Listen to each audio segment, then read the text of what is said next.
ఆ బంగారం కొండ ఎక్కడ? ఆంధ్రప్రదేశ్ ఆ బంగారం కొండ ఎక్కడ? ఆంధ్రప్రదేశ్ మద్యం కుంభకోణంలో 250 కిలోల పసిడి ముడుపులు. హైదరాబాద్ శివారులో ఆ బంగారాన్ని దాచారనే సమాచారం. గుట్టు తేల్చే పనిలో ఈడీ. త్వరలో హైదరాబాద్ సహా మరికొన్ని ప్రాంతాల్లో దాడులకు సిద్ధం.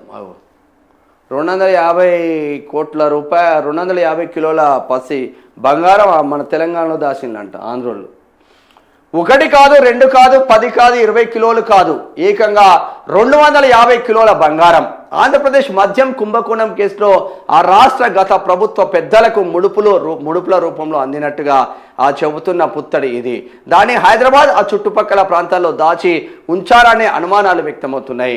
దీనిపైన సిట్తో పాటు ఎన్ఫోర్స్మెంట్ డైరెక్టరేట్ దృష్టి సారించినట్లు సమాచారం. జగన్మోహన్ రెడ్డి ఆంధ్రప్రదేశ్ సీఎంగా ఉండగా ఆ రాష్ట్రంలో జరిగిన మద్యం కుంభకోణంపై కూటమి సర్కార్ సిట్టు వేసిన సంగతి తెలిసిందే. దానిపై దర్యాప్తు చేసిన సిట్ అధికారులు బృందం ఆ రాష్ట్ర ప్రభుత్వానికి ప్రాథమిక నివేదిక ఇచ్చిందంట. మరి ఆ 250 కిలోల బంగారం ఏడున్నది?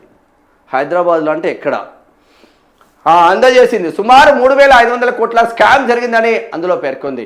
తమకు ముడుపులు ఇచ్చిన మద్యం బ్రాండ్లనే ప్రభుత్వం మద్యం దుకాణాల్లో అందుబాటులో ఉంచడం, కొత్త చెత్త బ్రాండ్లను అమ్మడం వంటి అక్రమాలు జరిగాయని స్పష్టం చేసింది. సర్కారు పెద్దలకు ముడుపులు ఇవ్వకపోవడంతో సుప్రసిద్ధ బ్రాండ్లు అయిన ఆఫీసర్ చాయిల్స్, Royal Stag whisky, Kingfisher బూరీలు ఆపేశారు. ముడుపులు ఇవ్వడానికి సిద్ధపడిన డిస్టిలరీల యాజమాన్యాలు అప్పటి ఏపీ పాలకుల నుంచి అందిన సూచనల మేరకు తాము ఇచ్చే ముడుపుల్లో కొంత భాగాన్ని బంగారం రూపంలో ఇచ్చినట్లు సిట్ అధికారులకు ఇచ్చిన వాంగ్మూలంలో మద్యం వ్యాపారి జైపాల్ రెడ్డి పూసగుచ్చినట్లు వివరించారు.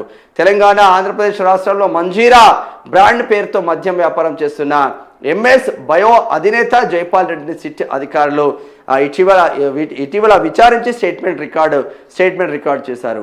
ఇలా డిస్టరీల యాజమాన్యాలు 220 కోట్ల విలువైన ముడుపులతో 250 కిలోల బంగారం ముంబై, హైదరాబాద్ నుంచి సమీకరించి ముడుపులుగా చెల్లించినట్లు తేలింది.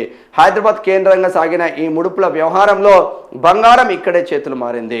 హైదరాబాద్ శివారులోని ఫామ్ హౌస్లో సమావేశాలు జరిపి బంగారం ఎక్కడి నుంచి తేవాలి, ఎవరికి ఎంత మొత్తం ఎక్కడికి చేరవేయాలనే దానిపై చర్చించి ఆ మేరకు అందించారు. జైపాల్ రెడ్డి ఇచ్చిన స్టేట్మెంట్ ఆధారంగా ఓవైపు సిట్టు, మరోవైపు ఈడీ అధికారులు దర్యాప్తు చేస్తున్నారు. లిక్కర్ కేసులో ఇప్పటికే పలు ప్రాంతాల్లో సోదాలు జరిపిన మరి ఇది కూడా గట్లనే అవుతుందేంది? మన తిరుమల తిరుపతి దేవస్థానంలో నెయ్యి కల్తీలాగానే చేస్తారా? దానికి ఆధారం లేదు, మన్ను లేదు, మశానం లేదు. నెయ్యి కల్తీ అయింది అని పుంకాలుగా రాసుకొచ్చింది కమ్మపత్రికలాన్ని. మరి మళ్ళా జగన్మోహన్ రెడ్డిని టార్గెట్ చేయడం కోసం మళ్ళీ ఈ కమ్మపత్రికలనే పుంకాలుగా వస్తున్నాయి వార్తలు. ఈ కమ్మపత్రికలలో వస్తే నమ్మబుద్ధి కాదే, ఇదొకటి ఉంటుంది మళ్ళీ కథ.